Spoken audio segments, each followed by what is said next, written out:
clients. I think this is a major factor. When you come from the needy energy, like, oh, I better make this work and I hope I get a client this in a week or this month or whatever, those clients will pick that in that needy energy up as well. Not only will needy energy push money away, needy energy will push your clients away. And actually, because they'll push you away, energetically, they'll know that you are desperate for them or something, or you need their money. Then again, you will not be able to serve them as fully as you can otherwise, because your gifts are still there, but it's just your energy is not right. And therefore, they don't receive that benefit from you as much as they can. And therefore, you don't get those clients, or they leave after a month or so. So this is very important to understand. You need to be very financially comfortable and be in a position to know you're serving from your highest, from your highest place possible. And your clients are coming to you for, so that you can help and benefit them, not so you can gain their money. And that's one of the things that we teach in my mastermind. I do coach a lot of coaches. You need to be in a place where for every dollar your client pays, you're giving them 10 times the service back. So you're not worried about the money coming. The money will come to you. Yeah. You need to be focused on the service you can provide.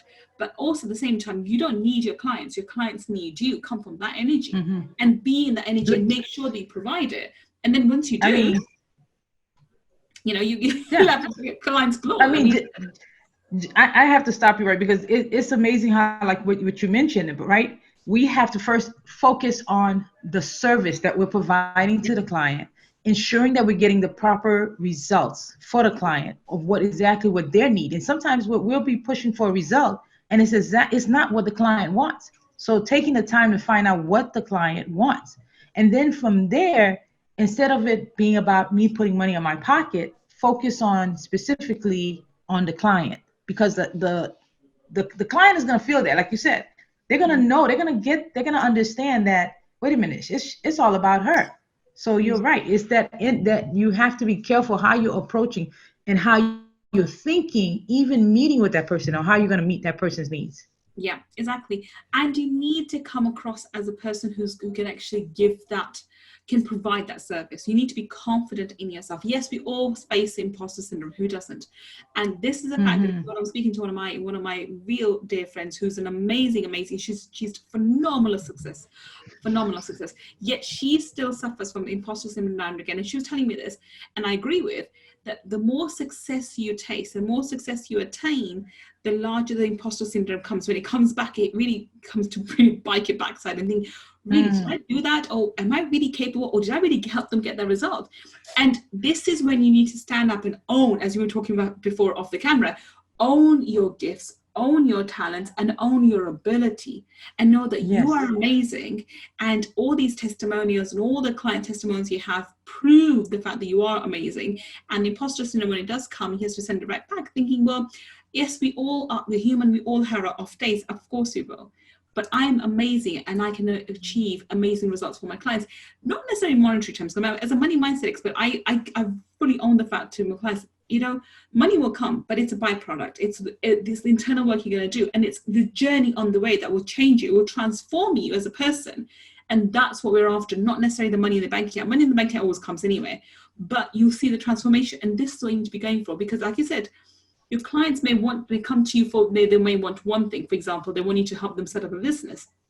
But what they're after is internal peace or happiness, or to overcome an emotional trauma which they're not aware of. And this is why you need to help and serve your clients in the best way possible, and money will follow. If you make money your goal, money will, honestly, as most people say this, it will elude you. On the other hand, if you make money your best friend and think, money, I respect you can come and see me whenever, but I'm not going to be working with this client just so I can get more off you. I'm going to work with this client so I can serve them to the best of my ability. I promise you, your money will show up. And if you start making money your best friend, it will show up more often than you expect. And so, focus on the person, not the profit. Focus on the person, the possibilities, the potential, not the profit. That is key. And you're talking a lot about self-talk. The self-talk that we do to ourselves is so critical. We could be so critical of ourselves, and that in itself can hurt the byproduct of money coming into our life. So you're absolutely correct about that. Definitely. I mean, I have a process that I teach people through in terms of how to change the self-talk. The self-talk is not going to, it's never going to stop. That's the way we're designed. That's how the internal mind is. It's going to constantly speak to you.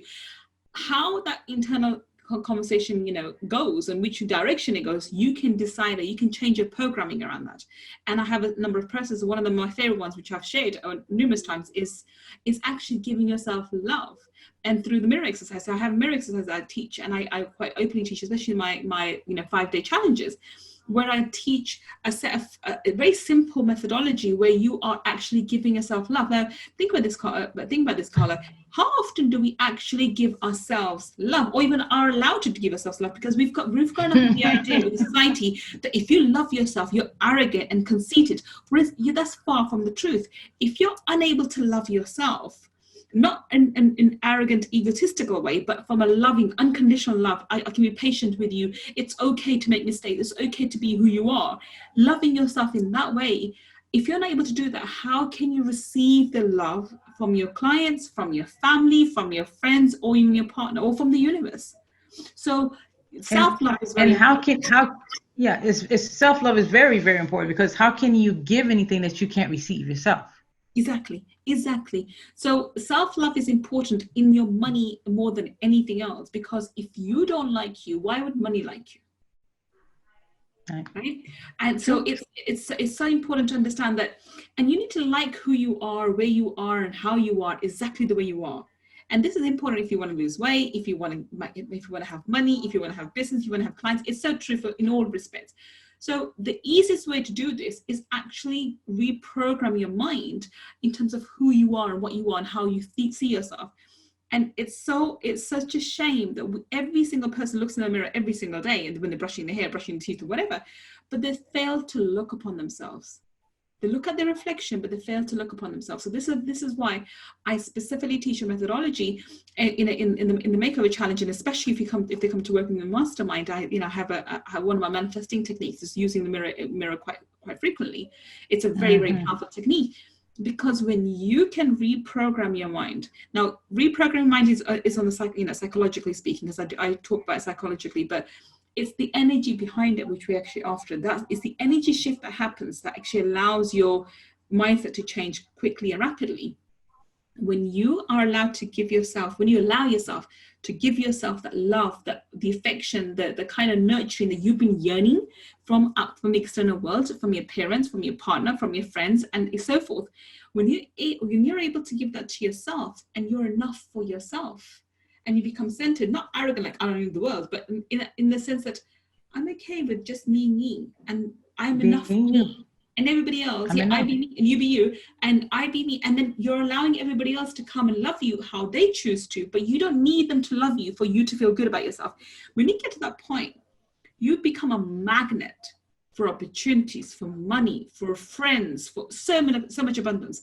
So even though I talk about, I call myself money mindset expert, because everyone understands that. When I work with people, there's so much more, because I want you to have abundance in all areas of your life, in your finances, in your health, in your friendships, in your relationships, in everything. And if you in all areas, and how you show up in one place is how you're going to show up somewhere else. So how you do one thing, conversation absolutely, exactly. And this is why you'll attract people like yourselves. Like, we are talking, and we're in so much synergy with each other.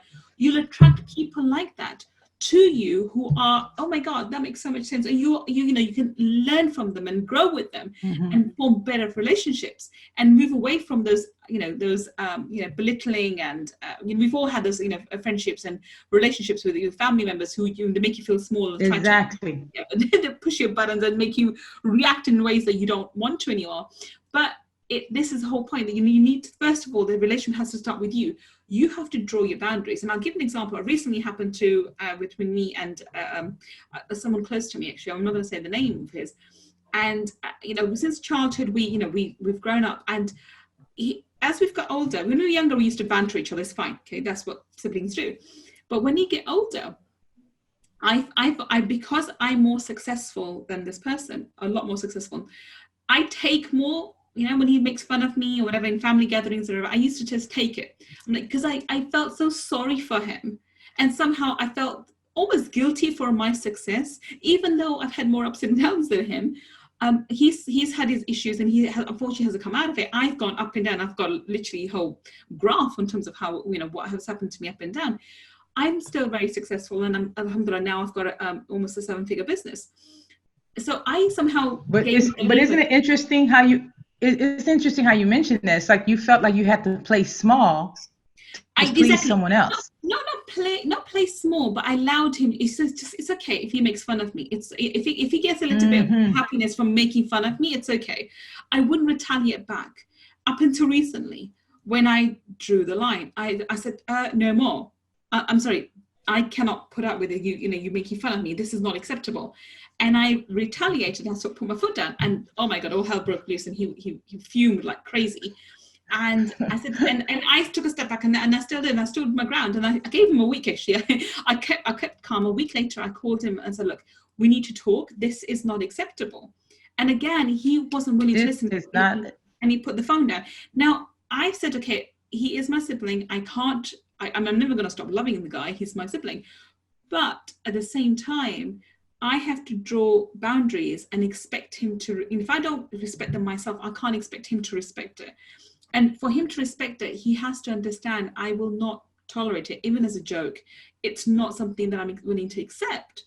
And this is something that I realize now, that up until now, because I hadn't even recognized it, and I'm an energy worker, and I hadn't recognized it until recently. It only dawned on me when I realized I had been all these years, for the last at least good 10 years now, even my ups and downs, he always makes fun of me, when we're together in family gatherings. He digs at me, and I just let it go. That that's really funny. That's funny, and it always does bug me. It does bother me. But I let it go. I thought maybe he gets a little bit happiness from making fun of me. It's okay, but it's not okay. It's not okay. It's not okay. It's not okay. And the word that you mentioned, this is not acceptable. This is not acceptable, because if you accept that, what else are you accepting in your life? In other areas in your life. So I think that this is where you have to, stand back and say, okay, I love people around me, but I love me too. And I respect me enough that if I wouldn't tolerate this kind of behavior towards another individual, why would I tolerate towards myself? And you have to stand up for yourself and, put boundaries and respect it. And when you do that, when you put those boundaries down,